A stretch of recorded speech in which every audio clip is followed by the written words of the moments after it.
The rule of law is crumbling in Hong Kong.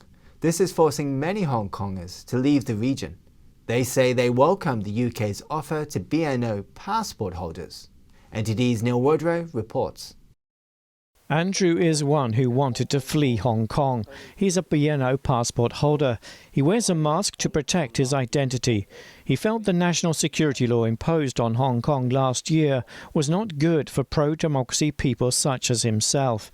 Then in August, when the police raided the offices of the long-established newspaper founded by pro-democracy activist Jimmy Lai, he felt Hong Kong was no longer different from mainland China.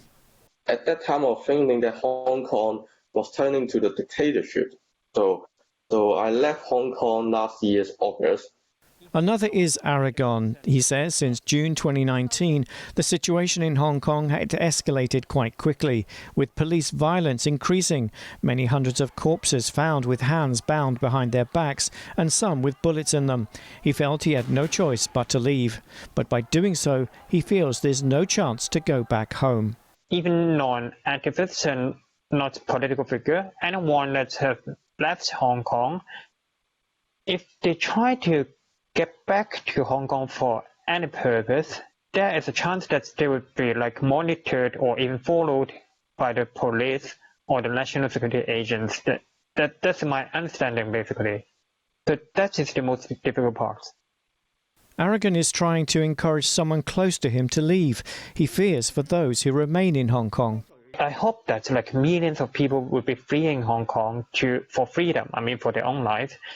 But I believe that in the foreseeable future, or even in this year, there may be only just 100,000 or 200,000 leaving Hong Kong. And then the remaining 6 or 7 million would end up Uyghurs in Xinjiang.